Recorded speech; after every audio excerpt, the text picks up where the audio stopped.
disebut amal. Amal itu dalam bahasa Arab artinya semua kegiatan yang akan ditanya itu amal.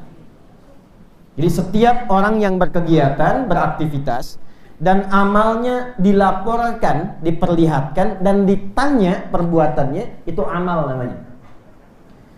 Kenapa pekerjaan kita semua disebut dengan amal?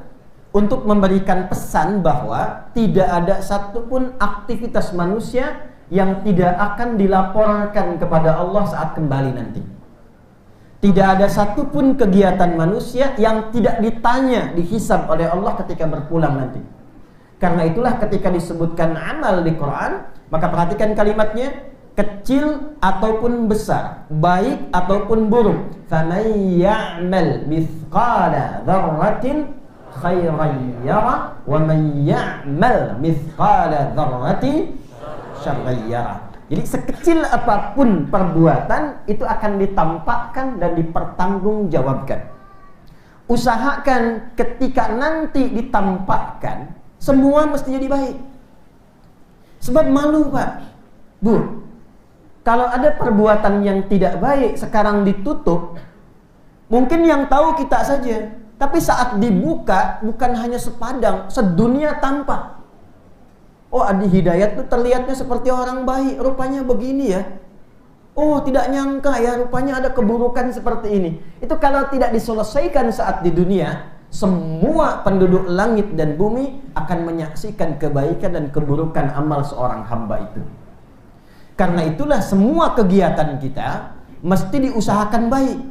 Ketika kegiatan dijadikan baik, maka ditambahkan pada kata amal ini saleh. Kapan semua amal itu menjadi saleh? Ketika ada iman.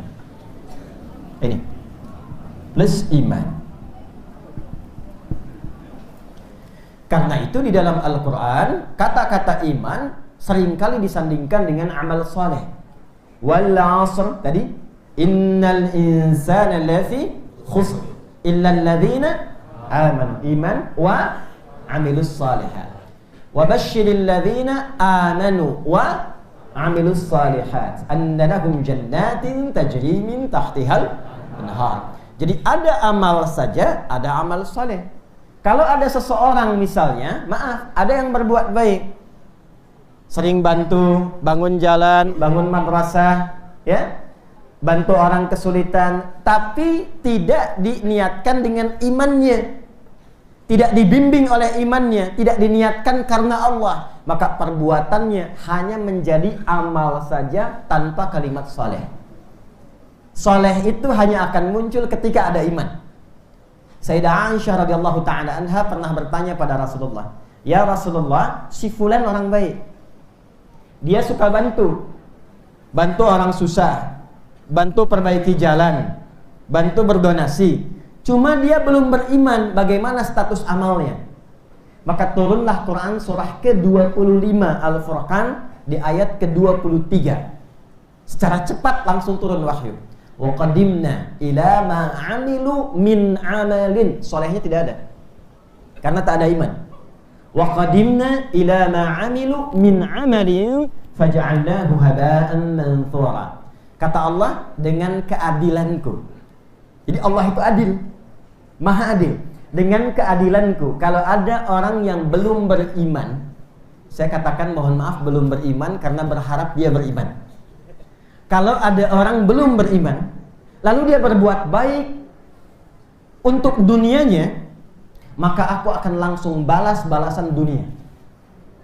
Jadi ada orang belum beriman berbuat baik, dibalas di dunia. Cuma karena belum ada iman dalam dirinya, di akhirat tidak, kebaikan itu tak ikut ke akhirat. Karena ikut ke akhirat itu modal pertamanya iman. Jelas ya?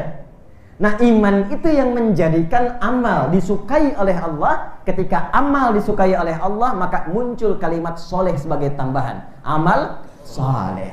Amal soleh inilah yang disebut dengan ibadah ini. Nah, orang Islam itu semua amalnya itu mesti jadi ibadah. Jadi ibadah, bahkan dari sejak bangun tidurnya. Karena itulah kalau kita melihat isi Al-Quran, bahkan semua perilaku kita, semua fungsi tubuh kita itu sebelum diperintahkan untuk beraktivitas diawali dengan kalimat iman terlebih dahulu. Ini contoh. Ini ada mata. Apa fungsi mata? Melihat. Sebelum melihat, itu imannya dulu yang disebutkan, supaya apa yang dilihat itu jadi ibadah. Jadi mata orang beriman itu tidak sekedar melihat. Karena sering saya katakan, kalau melihat, kambing pun melihat. Bahasa Padangnya kambiang ya. Kambiang pun melihat. Ayam melihat, elang melihat. Tapi fungsi mata orang beriman itu tidak sekedar melihat. Karena ketika dia melihat, maka akan dibimbing matanya oleh imannya, sehingga dia hanya melihat yang baik-baik saja, yang saleh. Sehingga semua yang dilihatnya jadi ibadah. Jangan dikira melihat itu tak ada pahalanya, Pak. Apa yang kita lihat kalau diniatkan sebagai ibadah, itu dituliskan pahalanya. Maka turunlah Quran surah ke-24, surah Cahaya An-Nur, ayat 30 untuk laki-laki, ayat 31 untuk perempuan. Qul lil mu'minina, Muhammad sallallahu alaihi wasallam, katakan, viralkan. Nah, sekarang ini kan musim viral ya.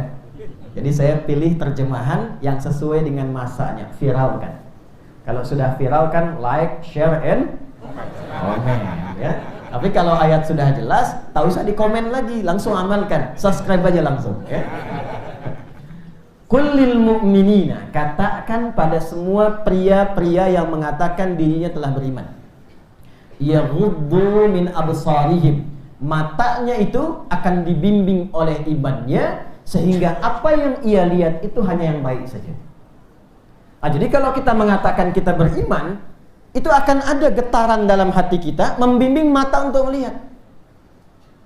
Jadi beda, orang beriman dengan belum beriman itu beda.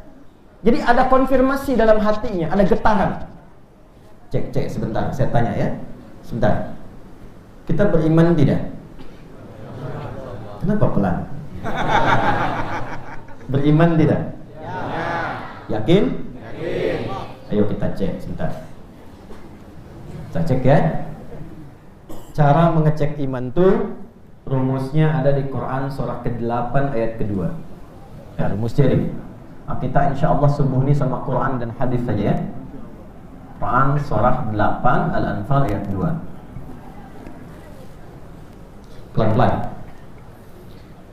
Innamal mu'minuna alladzina idza dzukirallahu wajilat qulubuhum. Itu standarnya. Wa idza tuliyat 'alaihim ayatuhu zadatuhum iman.